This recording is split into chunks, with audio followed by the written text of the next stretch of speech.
begin, we want to say, both Walt and I want to say, professionally and personally, we are thrilled you're here. Thank you. After all this time. I am too. Yeah, I can imagine. Thanks for being So we're going to start off with kind of an easy one. Just this week, you surpassed Microsoft in market valuation, and we thought you might have a thought or two about that.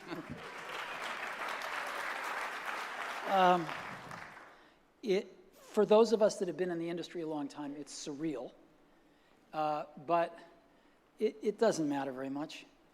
It's not what's important. It's not, what makes you come to work in the morning. It's not why any of our customers buy our products.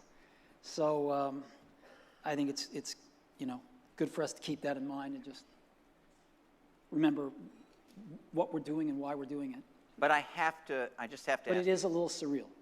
It is a little surreal, and I remember talking to you right when you were coming back to Apple. Mm-hmm. We talked a number of times, and if I remember correctly, the company was sort of on its way to oblivion. It was on the rocks, yeah. So, could you ever have imagined something like this? Even though I know market cap isn't why people buy our products or anything, it's just like, what did it feel like when it happened? Well, Apple was about 90 days away from going bankrupt back then, in the early days, and it was much worse than I thought when I went back initially. But there were people there who I'd expected all the good people would have left. Uh-huh. And I found these miraculous people, these great people, and I said, why? I tried to ask this as tactfully as I could, but why are you still here?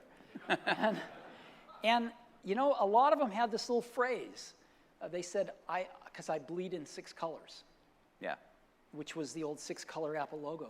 And that was code for, because I love what this place stands for, or at least stood for. And that just made all of us want to work that much harder to have it survive and have those values survive and bring it back, So we want to spend most of this session talking about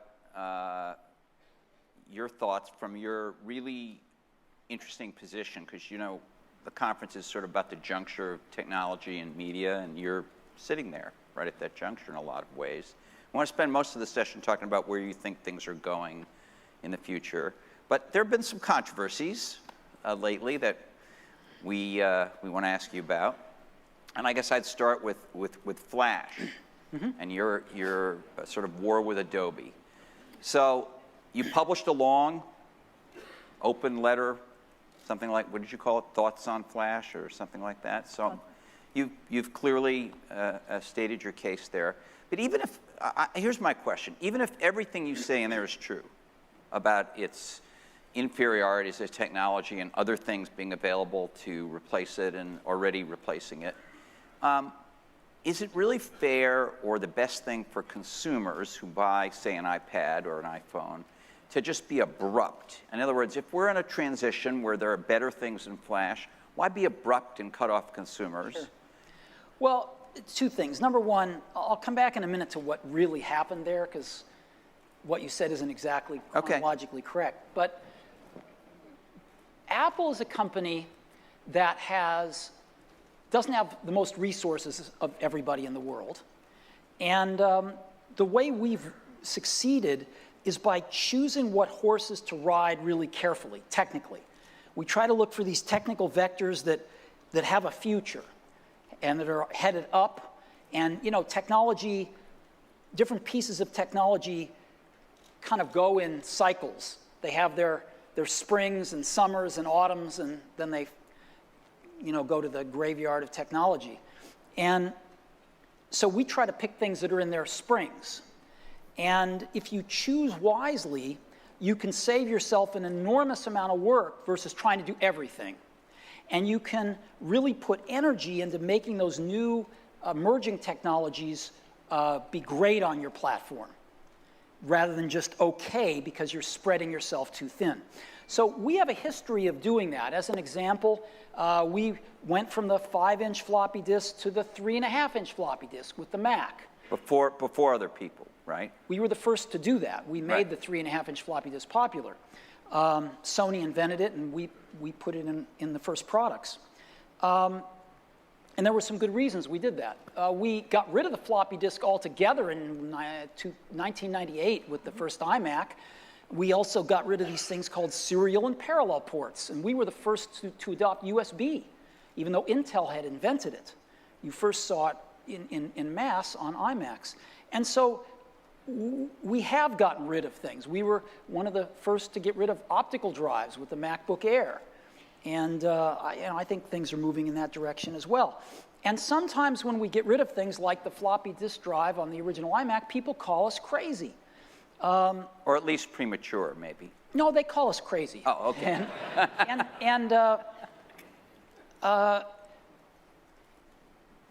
But sometimes you just have to pick the things that look like they're going to be the right horses to ride going forward. And Flash looks like a technology that had its day, but is really is waning. And HTML5 looks like the technology that's really on the ascendancy right now. And to incorporate Flash into systems is a lot of work. There's no smartphone shipping with Flash on it now, as you know. But you know that there will be, right? Well, you know, there's going to have been for the last 2 or 3 years, and every 6 months it gets updated. So I'm sure that eventually they will. And there's a lot of issues with that in terms of battery life and, you know, security and other things. But more importantly, HTML5 is starting to emerge. You know, there's been an avalanche of people that have said, we're doing HTML5 video. And the video looks better, and it works better, and you don't need a plug-in to run it.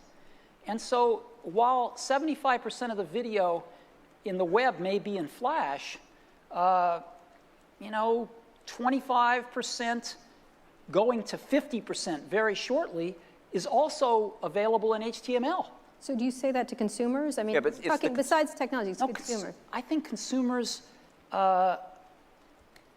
outside of the Valley and our industry aren't having this issue. Except when they hold up their iPad and they go to a web page and there's like a hole there where a video Well, would be. you know, there are... They don't know, they may not know what Flash There are is. holes in some websites, but those holes are getting plugged real fast. You know, the holes that exist now are ads. So I understand that's a entirely. problem They're- for some people. Not entirely. Not entirely, but that's the #1 holes that are there. And what are about ads. the other community that I think is impacted by this, and that's developers? Because what I think a lot of the coverage of this Flash issue has overlooked is that, yes, Flash is a video container, and there are other video containers that actually have a very rising share, H.264 and native HTML5, but it's also a development environment, and there are entire websites, some of them quite beautiful, written on a Flash platform. An even more popular development environment was HyperCard, and we were okay to axe that. It wasn't more popular than Flash, was it? Oh, in its day, sure it was. On your platform, right? No. HyperCard was huge in its day because it was accessible to anybody. Right. So, I mean, you could be a HyperCard developer. Yeah, I don't know. So, I don't know about that. but, you know, we have over 200,000 apps on the App Store. So something must be going right in terms of attracting developers to our platform. So your goal, just to finish this up, your ultimate goal is to get rid of Flash or just to move? How No, would you see, look at- our goal is really easy. We didn't start off to have a war with Flash or anything else. We just made a technical decision that we weren't going to put the energy into getting Flash on our platform. We told Adobe, if you ever have this thing running fast, come back and show us, which they never did. And, but we think we're not going to use it. And that was it. And we shipped the iPhone, and it doesn't use Flash. And it wasn't until we shipped the iPad and it didn't use Flash that Adobe started to raise a stink about it. We didn't raise a stink about it. We never mentioned the word Adobe or Flash or anything else. We like Adobe. We have a lot of common customers with CS, you know, their Creative Suite software and things like that. So we weren't trying to have a fight. We just decided not to use one of their products in our platform. And so, you know, they started to say a lot of bad things about us in the press and this and that, and it went on for months. And that's why I wrote Thoughts on Flash, was because we were trying to be real professional about this and weren't talking to the press about it. We didn't think it was a matter for the press. And we finally just said, enough is enough. we're tired of these guys trashing us in the press over this. And so we wrote down the reasons why, technically, we didn't choose flash.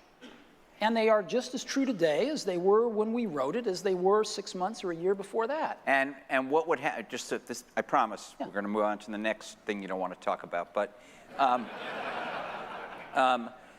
this flash thing, what would happen? I mean, you know, it's an open market. You do have competitors, particularly in the smartphone side, and you may have significant competitors in the tablet side. We have a couple of companies showing non-iPad tablets here this week. This is America. This is America, that's right. Well, it's LA, but it's part of America, yeah. What if the market says, hey, you know, it's important enough to us to be able to run not just these videos, but whole websites. You know, there's a great photo editing site, I don't know if you've ever used it, called Picnic. It's a lovely site. It really works like a smooth, slick, native client on your computer, but it's written in, it's a flash site on the web. I mean, it probably uses other technologies too, but it doesn't work on the iPad. What if people say, you know, the iPad is crippled in this respect? Well, I'd say two things. Number one, things are packages of emphasis. Some things are emphasized in a product, some things are not done as well in a product, some things are chosen not to be done at all in a product. And so different people make different choices. And if the market tells us we're making the wrong choices, we listen to the market. I mean, we're just people running this company. We're trying to make great products for people. And so we have at least the courage of our convictions to say, we don't think this is part of what makes a great product. We're going to leave it out. Some people are going to not like that. They're going to call us names. It's not going to be in certain companies' vested interests that we do that, but we're going to take the heat because we want to make the best product in the world for customers. And we're going to instead focus our energy on these technologies, which we think are in their ascendancy and we think are going to be the right technologies for customers. And you know what? They're paying us to make those choices. That's what a lot of customers pay us to do, is to try to make the best products we can. And if we succeed, they'll buy them. And if we don't, they won't. And it'll all work itself out. So far I'd have to say that people seem to be liking iPads, you know? I mean, we've sold one every 3 seconds since we launched it. So I don't know how it's going to turn out. Takes you 3 whole seconds to sell one? Can't you do better? Right now, I'm just worried that it's taken us 3 whole seconds to make one. Because we could be selling them faster, it seems like. Obviously, you have shy and retiring opinions about this. You've been emailing a lot lately. This is riveting to a lot of people. I know it sounds silly outside of Silicon Valley, but a lot of people are riveted to what's happened in your communication style? Because you've been emailing people, you've been emailing people at Valleywag and stuff like that. Well, he never identified himself as a journalist, but I was working late one night. It actually was like 2 in the morning, I think. Yeah. And I was I'm making a presentation next Monday, and I was working on that presentation, and this guy starts emailing me these obnoxious emails, and I'm just enough of a sucker that I want to like straighten this guy's thinking out. So I start to respond to him, and he responds back. He's not he's no dummy, and he's responding back, and we got into this conversation. It was kind of entertaining. Yeah, it was. And then he publishes it. So Well, a lot of that's your emails okay. are getting published. Yeah, I know. You just like to email now? What's happened? But you are like even just customers, not just that customers. exchange. So they're very short a lot of times. I've actually always done a bit of that. Okay, all right. So you had a prototype of one of your products that was wound up in a bar, and have you heard of? Has this come to your attention? I don't know, because you're the CEO, and I don't know whether lower levels are handling it, but. And then there was a blog that paid somebody some money. We don't really know the whole story because the investigation, I guess, is underway with the police. But I wanted to ask you your reaction to sort of a duality about this, because I think there are people in the public and in journalism who don't approve of somebody of sort of checkbook journalism, if you want to call it that, you know, the way that was done, if what we know is true. And I want to keep stressing that because I don't know that we know the whole thing yet. But on the other hand, then the police go and they don't issue a subpoena, which somebody's lawyers could fight in court about taking this guy's computers, but they go and get a search warrant and they grab them. And one presumes, and again, I don't know, but I know if they took my computer, there's notes and things for many companies and many sources and stories and things that wouldn't necessarily be relevant to whatever the police are looking at. It was just like a giant grab of a journalist's sort of assets of all the background of what that guy was doing. Yeah, or a guy's assets, at least. Well, You could debate what a journalist is, but yeah. we could debate it, but I mean, we think bloggers are journalists, you know. We run a blog, so we think bloggers are journalists. And the New York Times runs blogs, the Wall Street Journal runs blogs. I don't think that's much.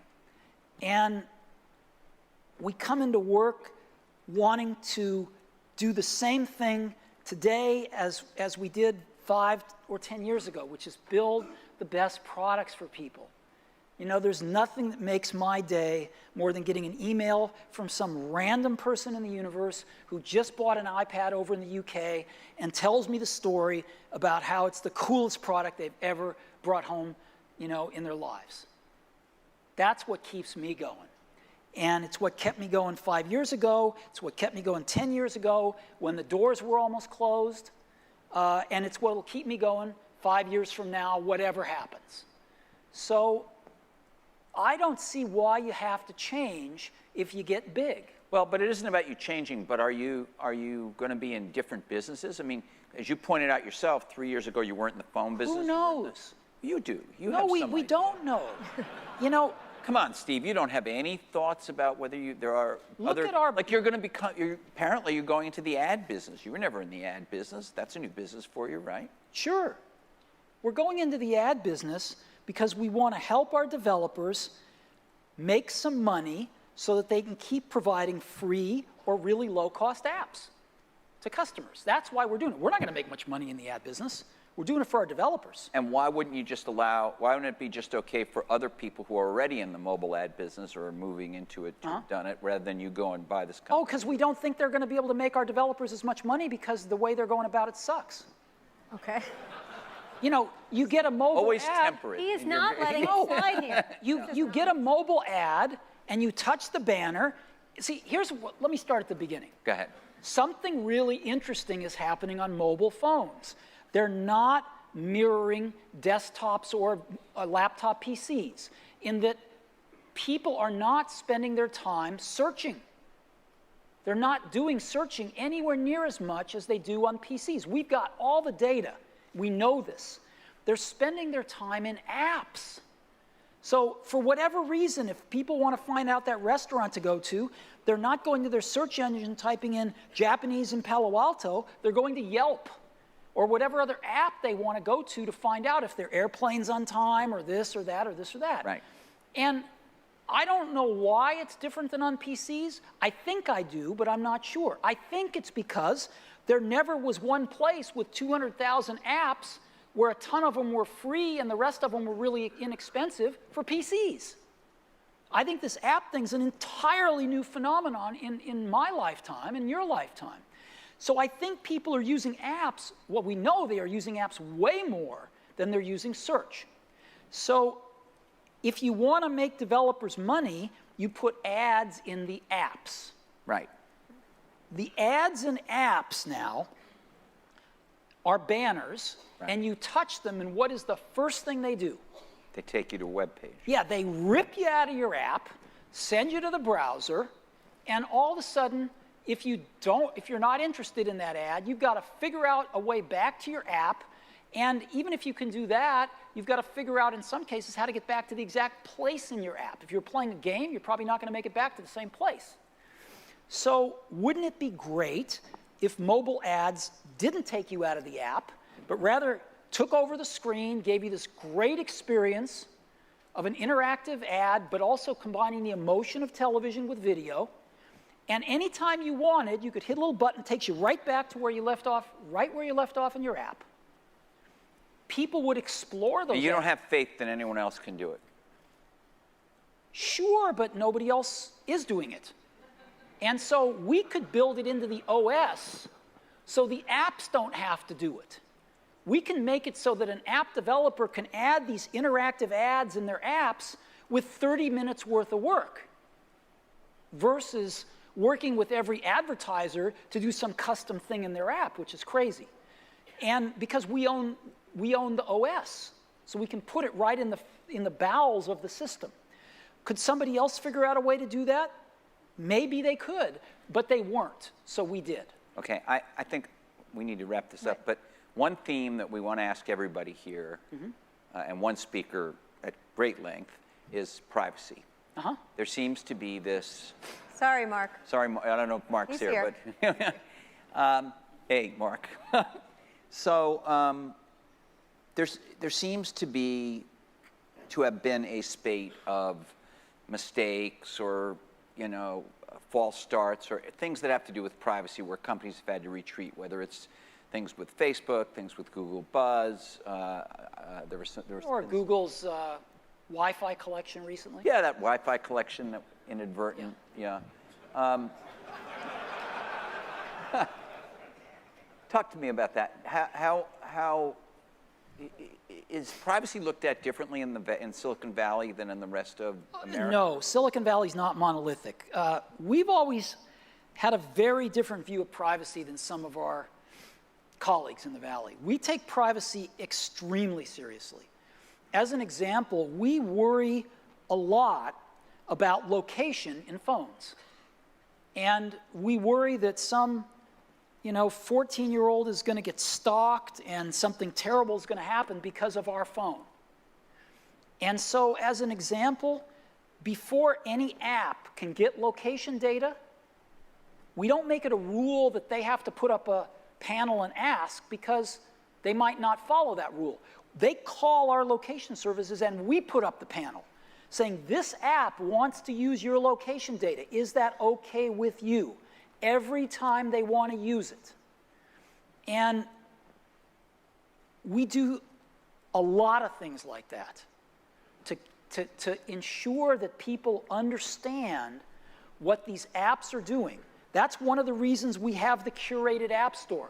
We have rejected a lot of apps that want to take a lot of your personal data and suck it up into the cloud.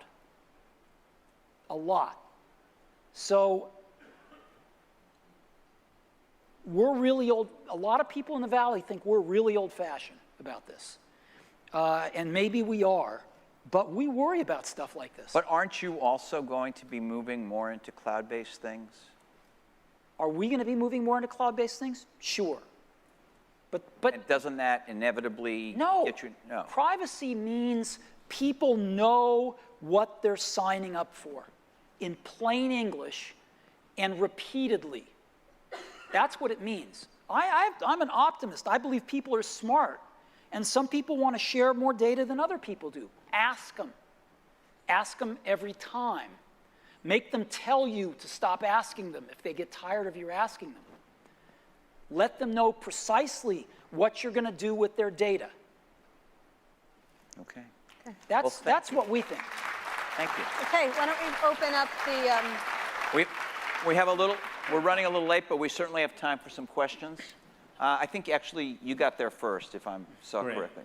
Warren Lee with Canaan Partners. Steve, thanks for showing up. A few years ago, I was here watching you and Bill Gates speak, so I think that was a very historic moment. So very happy that you came back and came to speak with us again.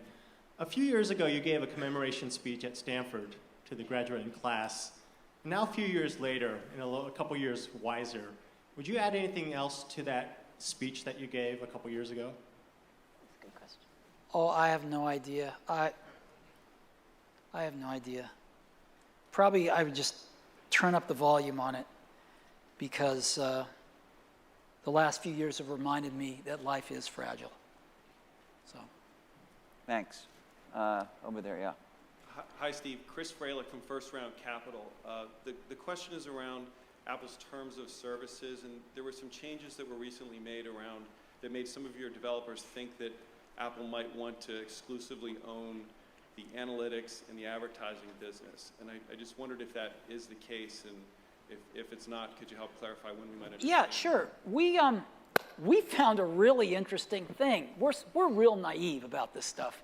So one day we read in the paper that a company called Flurry Analytics has detected that we have some new iPhone and other tablet devices that we're using on our campus. We thought, what the hell? And the way that they detected this was they're getting developers to put their software in their apps, and their software is sending out information about the device and about its geolocation and other things back to Flurry. No customer has ever asked about this. It's violating every rule in our privacy policy with our developers. And we went through the roof about this. So we said, no, we're not going to allow this. This is violating our privacy policies, and it's pissing us off that they're publishing data about our new products. So we said that we're only going to allow these analytics that don't give device information and that are solely for the purposes of advertising. Solely for the purposes of advertising. In other words, if a developer needs to put some analytics in their app that sends some information out to an advertiser so that they can make some money, because we're not going to be the only advertiser, there's others, and we're not banning other advertisers from our platforms, they can do that. But they can't send data out to an analytics firm who's going to sell it to make money and publish it to tell everybody that we have devices in our campus that we don't want people to know about. That we don't need to do. Okay. Is that clear? It is, but there's a valid use for an app developer wanting to know those things for their own, to make their own app better, to know where people use it, to know where it breaks. You know, that they may not have. There's no excuse for them not asking the customer whether it's appropriate to send that personal, private data to an analytics firm, which they were not doing.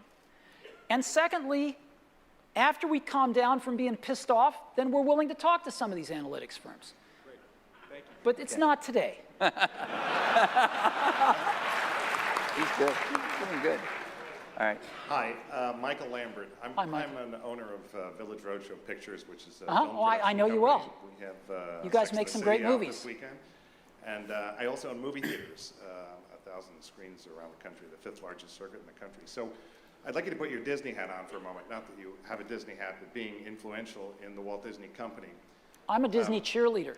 I have a hat. So, so wearing that hat, my question is around the consumer coming to the content versus the content chasing the consumer. And this is something that troubles me a lot in the business, because as a producer of films and a copyright owner, it seems to me we've made a very good business all these years of making the consumer come to us. Forcing him to sit on the couch and interrupting him with commercials was a very good business for the content creator. Maybe not so convenient for the consumer, but very good for us. The economics around interrupting the consumer with commercials was good for us. Making the consumer pay to go to a movie theater is good for the producer of the content. The technology which allows the consumer to get Question. immediate access to this it changes those economics, and you wear both hats. So I wonder if you could speak a little bit about how we preserve the value of the content and still the convenience. Thanks for asking that, because frankly, I was going to Yeah, ask you yeah. about when will the media companies, You know, it's really interesting that the opportunities of technology are huge for content owners, in my opinion. They always have been. And as an example, the way that we market movies is undergoing a radical shift. It used to be that you spent a fortune running advertising on TV to run your trailers. And now we can reach that same audience much more effectively on the web, through whether it's Facebook, through whether it's targeted communication with loyalty groups, whatever it might be. You know, when we went to the music companies, we said, "Who is your customer?" And they said, "Oh, it's Best Buy and Target and what was the record company? Tower Records. That was it. And Tower Records. They thought their distribution channel was their customer. You know, in the same way that people making movies might think that your movie houses are their customer, but they're not. Their customer is the viewer, just as the music company's customer was the listener. The music companies had no connection with their listeners whatsoever. And so what changed in the music industry was not the back end of the business, the A&R, the seeking out and developing of artists and talent over, you know, which is just as important now as it ever was. What changed was the front end of the business, the distribution and marketing became, was able to be done in a much more effective way, bypassing the distribution channel and going direct to the end user. And that's what's going to happen in visual media as well. And the marketing's going to get a lot more interesting, more precise, cheaper, efficient, but the content is going to be just as valuable, if not more valuable in the future. So what the studios need to do is is to embrace this new front end of the business, to start knowing who their customers are, and to start building mechanisms to communicate with them and tell them when their new product is coming out. And also to let them watch it wherever they want, whenever they want. And when do you think that'll happen? I'm just curious, because you know, it's starting to happen now in television, because people, the studios feel, same guys, right, that make movies and TV shows, they feel less protective, or they're more willing to experiment with their television properties than they are their film properties. So you're starting to see it in television. You can get TV shows now, in some cases for free, the day after they're broadcast. In some cases, in our case, we sell them the day after they're broadcast. And you're starting to see it more and more with film too. So I think that is changing a lot in the next 24 months. Okay. I even think there's going to be a way to watch a first-run movie at home before it comes out on DVD if you're willing to spend a bunch of money. A bunch of money. A bunch of money. I guess over here. Hey Steve, Don McCaskill from SmugMug. You may remember a couple years ago we talked about this, but I think it's even more pressing. I love my iPad. My 2-year-old loves my iPad, and I buy the truck versus car analogy. But it seems like there's a sort of a gaping hole in that analogy right now. You have great syncing of contacts and mail and calendar. I can buy my apps and update them over the air, but I still have to tether to get what is arguably the birth of this platform, which is music and videos on my devices. And my mobile devices... that's not exactly true. You can buy music and get it on your device over the air, and you can buy video and get it on your device over the air. There's Sure. iTunes Store is on all those devices, and it does flow over the air. But I have a large iTunes library that I built up thanks to you over the last 8 years or No, something. what you'd like to do is share your library of media amongst your various devices. Yeah. It's not buying it without a wire. Yeah, without a Yeah. wire. It's not buying it on that No, no, device, no, because it's you not could the you buying, could it's buy the it all on tethering. that device. Yeah. It's the tethering No, that I it's think is syncing. the issue. It's right? the sharing. Yeah. You want to share your content that you've bought or somehow otherwise acquired Yeah. amongst your various devices. And you right. can't do that today, right, with iTunes? You can do that today with a wire. You cannot do that today without a wire. So when can We need to work harder on that. You do? We do. Thank you. You really can't even do it with a wire because it'll blow away. It'll say, well, if you're going to sync with this PC or this Mac, No, but if it's your content, you can do it all real easy. It just takes a wire. so you're going to do better. We need to do better. Okay. Anytime soon? We're working on it. Over here. Hi, Steve. David Roth. I love my iPhone. My wife loves her iPhone. And we have no concerns about the speed of the AT&T network or the data robustness. Our concern is that we can't make a phone call on it. Yeah. We live in Houston, not San Francisco or New York. Oh. And the network has gotten so bad in the last year that we can't be on the phone for more than a minute without dropping a call. And if we're on the phone for 5 minutes, the call drops 3 times every time. Yep. Yeah. Is somebody from Apple working on that? Well, somebody from Apple's talking about that. I mean, we don't have people that, climb up on poles and adjust antennas because we don't know anything about that. But yeah, you can bet we're doing everything we know how to do. Can I expect relief soon? I'll tell you what I'm told, and I'm told this by credible people who are extraordinarily open and honest with us about their problems, so which makes me tend to believe people when they tell me things.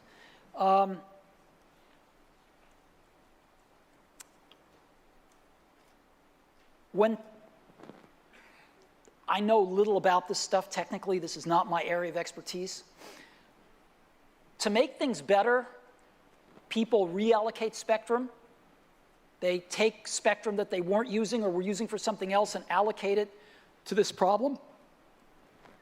And they do things like increase the backhaul. So they put in gigabit Ethernets instead of T1s that they had. And they put in more robust switches to switch the data. Things in general, when they start to fix them, get worse before they get better. That's what I'm told. And if you believe that, things should be getting a lot better soon. So, a serious answer to your question, I am told that a lot of places are getting a lot better, certainly by the end of this summer. And I believe the people that are telling me that truly believe it and are high competency people. And if they don't? Then they won't. We'll see. Laura? Hi, my name is Laura Yeeses. I'm the CEO of SugarSync. We're a cloud service that allows you to synchronize your data between all of your I know you devices. guys. Great. My question is related to the one just a couple of questions ago. We're very excited about the possibilities of interacting with your content, with your cloud-based content on the device, really as a smoother way to get access to your data so you don't have to tether. And we do a pretty good job of that now, but I think we could do an even better job if we could have access to the file system on the iPad or the iPhone to have a true round-trip syncing capability. Mm-hmm. Any plans to do that? There's a lot of things we're working on. So we should chat. Okay, great. Okay, last three questions, very quick. Start here, and that's it. Right there. Allison Sheridan from Raytheon. I bought the movie Up on Blu-ray DVD from Disney. Thank and you. It came with, you're welcome. It came with a digital download. That was great, so I could put it on my portable devices. So I bought my iPad and I put it on there and I bought the VGA adapter and I plugged it into my projector. And because I bought everything, I couldn't play it because high definition copy protection stopped me. Had I ripped it to reverse copy protection, downloaded it from BitTorrent, I would have been able to play it. Can you talk at all about how HDCP is helping the anti-piracy effort?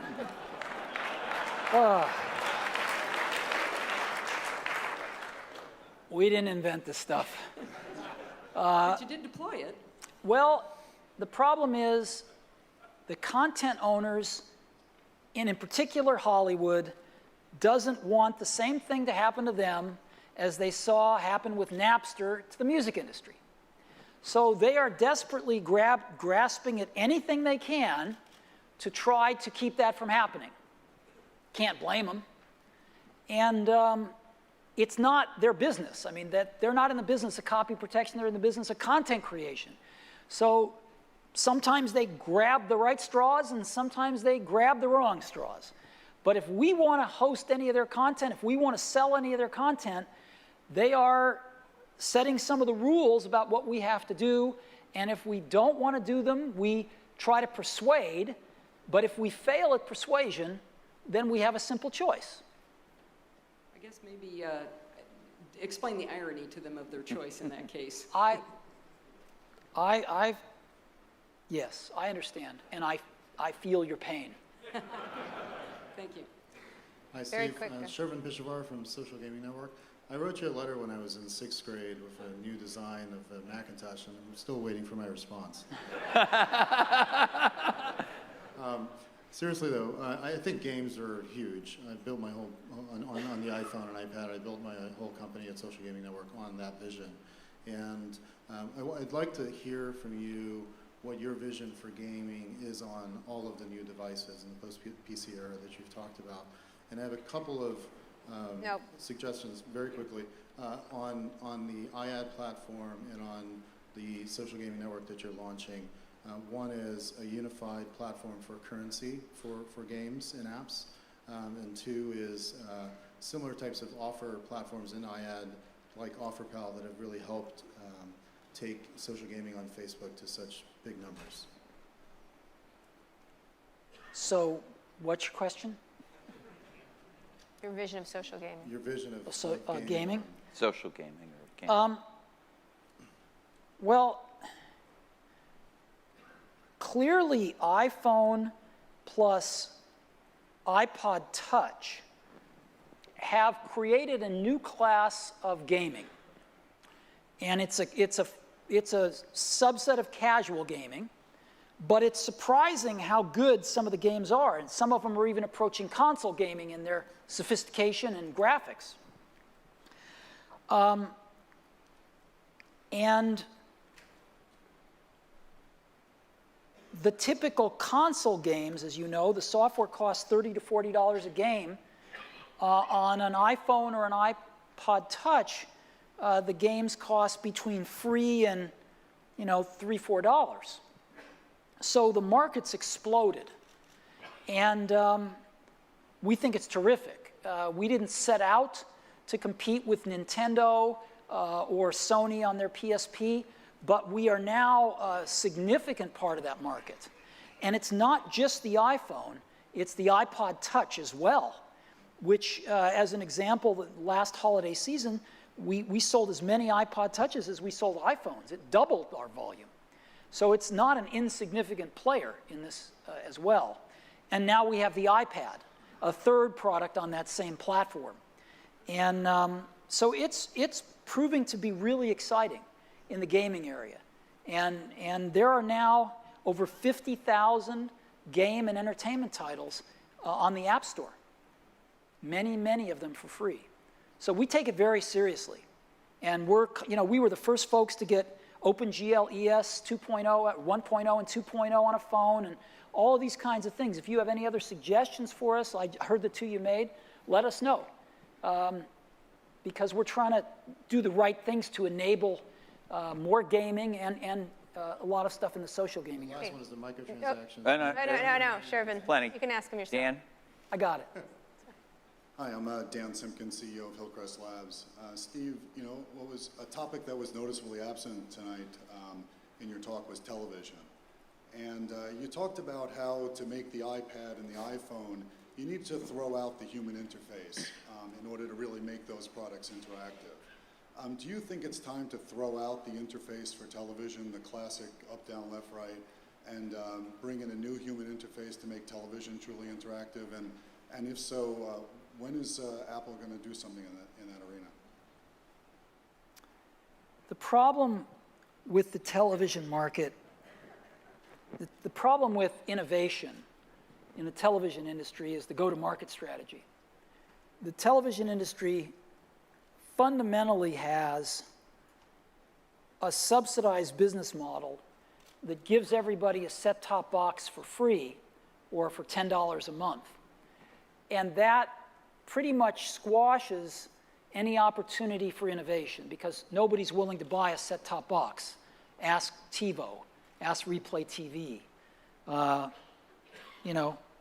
ask Roku, ask Vudu, ask us, ask Google in a few months. So all you can do, Sony's tried as well. I mean, Panasonic's tried, a lot of people have tried. They've all failed. So all you can do is add a box onto the TV system. You can say, well, gosh, I noticed my HD TV has a bunch of HDMI ports on it. One of them is coming from the set-top box, so I'll just add another little box with another one. Well, you just end up with a table full of remotes, cluster full of boxes, bunch of different UIs, and that's the situation we have today. The only way that's ever going to change is if you can really go back to square one and tear up the set-top box and redesign it from scratch with a consistent UI across all these different functions, and get it to the consumer in a way that they're willing to pay for it. And right now, there's no way to do that.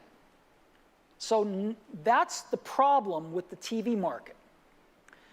You know, we decided, what product do we want the most? A better TV or a better phone? Well, the phone won out, but there was no chance to do a better TV because there was no way to get it to market. What do we want more, a tablet or a better TV? Well, probably a tablet, but it doesn't matter because if we wanted a better TV, there's no way to get it to market. The TV's going to lose until there is a viable go-to-market strategy. Otherwise, you're just making another TiVo. Does that make sense to you? Yeah, absolutely. That's the fundamental problem. It's not a problem with technology. It's not a problem of vision. It's a fundamental go-to-market problem. But obviously, in the phone area, you were able to recreate that go-to-market strategy by working with a carrier. So does it make sense to partner with a cable operator? Well, then you run into another problem, which is there isn't a cable operator that's national. There's a bunch of cable operators. And then it's not like there's a GSM standard where you build a phone for the US and it also works in all these other countries. No, every single country has different standards, different government approvals. It's very